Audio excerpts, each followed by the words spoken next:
नमस्कार, मैं प्रिया तैल। आप देख रही हैं नेक्स्ट 9 न्यूज नेशन। हमारे खास शो राष्ट्रहित में आप सभी का स्वागत है। हिंदुओं के पवित्र स्थलों, मंदिरों और तीर्थ स्थलों पर मुस्लिम समुदाय के लोगों की दुकानें आपको देखने को मिल जाएंगी। हिंदुओं के पवित्र स्थलों के आसपास की जगहों पर मुस्लिम समुदाय के लोग पूजा का सामान बेचने, कावड़ बनाने का काम कर रहे हैं। जो मांस खाते हैं, उनके मंदिर में प्रवेश होने से हिंदू धर्म की पवित्रता पर खतरा मंडरा रहा है।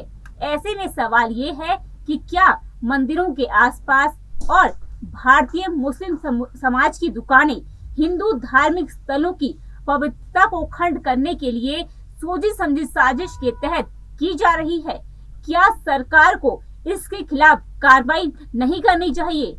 आज हम इस मुद्दे पर बात करेंगे हमारी इस खास रिपोर्ट में। देश में हिंदुओं के कई धार्मिक स्थल हैं, जैसे हरिद्वार, वैष्णो देवी मंदिर, मुंबई का साईं मंदिर और आदि। इन पवित्र स्थलों पर आपको मुसलमानों के द्वारा लगाई गई दुकानें देखने को मिलेंगी। साथ ही इन स्थानों पर मुस्लिम आबादी भी आपको ज़्यादा देखने को मिलेगी। लेकिन अंग्रेज़ों के वक्त में ऐसा नहीं था, मगर अंग्रेज़ों के जाने के बाद ऐसा देखा जाता है कि सोची समझी साजिश के तहत हिंदू धार्मिक स्थलों पर मुस्लिम आबादी को बसाया गया है। वहीं अगर मंदिर के आसपास मौजूद मुसलमानों की दुकानों की बात करें तो वो पूजा का सामान बेच रहे हैं और कावड़ बनाने का काम कर रहे हैं। इससे हिंदुओं की धार्मिक स्थल की पवित्रता खतरे में आ रही है। ऐसा आपको किसी और समुदाय में देखने को नहीं मिलेगा। इस पर अखिल भारतीय हिंदू महासभा के राष्ट्रीय अध्यक्ष स्वामी चक्रपाणी ने इस मुद्दे पर क्या कुछ कहा, आप भी सुनिए। हिंदू सनातन धर्म के पवित्र मंदिर, पवित्र धर्मस्थल और तीर्थ स्थलों पे जिस प्रकार से हिंदू सनातन के भिन्न मान्यता वाले लोग का प्रवेश हो रहा है, यह आने वाले भविष्य में मंदिरों की, तीर्थों की पवित्रता निश्चित रूप से संकट में आ सकती है। उत्तराखंड में जिस प्रकार से दूसरे मान्यता के लोग, खासतौर से इस्लामिक मान्यता के लोग जो मांस खाने वाले हैं, उनका जब प्रवेश होगा तो क्या आप देखिए किस प्रकार से हमारे तीर्थ स्थलों की पवित्रता संकट में पड़ेगी। इसी प्रकार साउथ में कितने बड़े मंदिर हैं, चाहे बालाजी मंदिर हो, तिरुपति बालाजी, वहाँ पे ईसाई मान्यता के लोग हैं, उसमें काफ़ी कर्मचारी सैकड़ों की संख्या में ट्रस्ट में भी हैं। अब आप जरा सोचिए कि जिसको उस मंदिर से, उस देव स्थान से जिनको आस्था नहीं है, तो उनका रहने का क्या मतलब बनता है? वो वहाँ रहते हैं, फिर चले जाते हैं दूसरी, और उनकी खान पान भी अलग है, कोई गोमांस खाता है, कोई कुछ खाता है। इसी तरह देवधर है और तमाम ऐसे हमारे हिंदू सनातन के वो हैं। जैसे अब कावड़ चल रहा है, उसमें कावड़ बनाने वाले अधिकतर दूसरे वर्ग से आते हैं। वो शुचिता पे तो ध्यान देंगे नहीं, वो तो कावड़ बनाते प्रोफेशनल, गलती उनमें नहीं है। जागरूक होना पड़ेगा हिंदू सनातन धर्मियों को, और केंद्र सरकार को भी इसमें एक गाइडलाइन तैयार करना होगा। नहीं तो भविष्य, आने वाले भविष्य के लिए, एकता और अखंडता के लिए यह संकट हो जाएगा। हमें किसी से घृणा नहीं, किसी से वो नहीं, लेकिन जब धार्मिक मान्यता की बात आती है तो उसमें सुचिता, पवित्रता को हमें ध्यान रखना होगा। हमारी सनातन धर्म में बहुत ही पवित्रता का विशेष महत्व है और सबकी अपनी अपनी मान्यता है।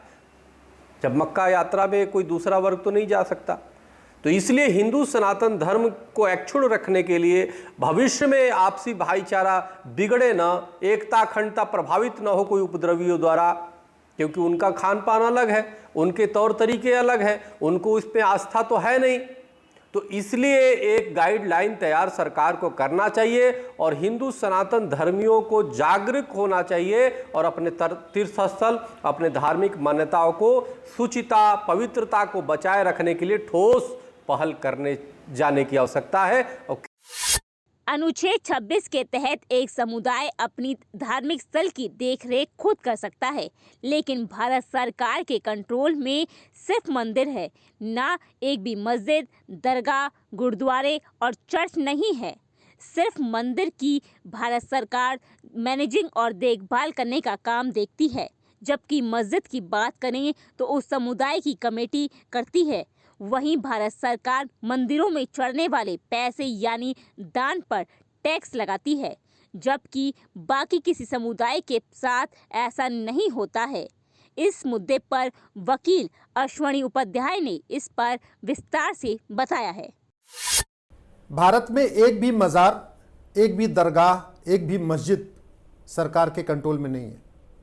एक भी चर्च सरकार के कंट्रोल में नहीं है, लेकिन 4 लाख मंदिर सरकार के कंट्रोल में हैं। 1863 में पहला कानून बनाया था अंग्रेज़ों ने मठ और मंदिर को कंट्रोल करने के लिए। उसको कहते हैं रिलीजियस एंडाउमेंट एक्ट। उस कानून को ख़त्म करने की बजाय आज़ादी के बाद से उसमें 29 कानून और बना दिए गए। अब टोटल 30 कानून हो चुके हैं जो मठ और मंदिर को कंट्रोल कर रहे हैं। ये सेकुलरिज्म नहीं है। आर्टिकल 26 में बहुत साफ साफ लिखा हुआ है, सभी धर्मों को अपने अपने मठ, अपने मंदिर, अपने धार्मिक स्थान को अपने तरीके से मैनेज करने का पूरा अधिकार है। वो उसमें केवल माइनॉरिटीज़ को, केवल मुस्लिम्स को अधिकार नहीं मिला हुआ है। आर्टिकल 26 को ध्यान से पढ़िए, वो सबके लिए बना हुआ है, सब पर लागू होता है। हमारे देश में संविधान में जो अधिकार माइनॉरिटी को है वो मेजॉरिटी को भी है। इसका माइनॉरिटी का मतलब ये नहीं हुआ कि माइनॉरिटी को अधिकार रहेगा वो मेजॉरिटी को नहीं मिलेगा। आर्टिकल 14 का मतलब सब समान है। आर्टिकल 15 का मतलब भेदभाव नहीं होगा। और सबसे बड़ी बात ये, हमारे संविधान में लिखा हुआ है कि जो टैक्स लिया जाएगा, जो पैसा लिया जाएगा, न उसमें किसी का धर्म देखा जाएगा, न खर्च करते समय मजहब देखा जाएगा। एकदम उल्टा हो रहा है।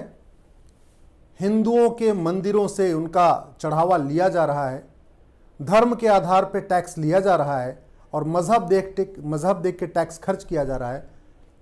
संविधान की शपथ लेके जो संविधान की धज्जियां उड़ाई जा रही हैं, इसी को हमने सुप्रीम कोर्ट में चैलेंज किया है। हमने सभी 30 कानूनों को सुप्रीम कोर्ट में चैलेंज किया हुआ है और हमें पूरा विश्वास है कि सुप्रीम कोर्ट इन 30 कानूनों को ख़त्म करेगा। या तो मठ और मंदिर, एक भी कोई भी धार्मिक स्थान सरकार के कंट्रोल में नहीं होना चाहिए, और यदि करना भी है एक यूनिफॉर्म इंडाउमेंट कोड बने। सेंट्रल गवर्नमेंट एक यूनिफॉर्म इंडाउमेंट कोड बनाए जो मज़ार पे भी लागू हो, दरगाह पे भी लागू हो, मस्जिद पे भी लागू हो, चर्च पे भी लागू हो, गुरुद्वारा पे भी लागू हो और मंदिर पे भी लागू हो। देश में लगातार हिंदू स्थलों के आसपास से मुसलमान दुकानदारों की दुकान हटाने का मुद्दा उठता रहा है। बीते दिनों कर्नाटक में मंदिरों के मेले में मुसलमान दुकानदारों की दुकान नहीं लगाने देने की मांग उठी थी, जिसके बाद मुसलमानों को मेले में दुकान लगाने पर प्रतिबंध लगा दिया गया था। ऐसे में जरूरत है कि केंद्र सरकार इस पर जागरूक हो कि हिंदू धर्म स्थल अधिनियम के तहत गैर हिंदू समाज को मंदिर परिसर में जाने की और व्यापार करने की इजाजत न मिले। देखना होगा कि देश में होते स्थल जिहाद को लेकर सरकार कब जागरूक होती है। आपका क्या कहना है इस मुद्दे पर कमेंट करके जरूर बताएं। फिलहाल इस रिपोर्ट में इतना ही। देश और दुनिया की बाकी बड़ी खबर देखने के लिए जुड़े रहिए नेक्स्ट 9 न्यूज़ के साथ।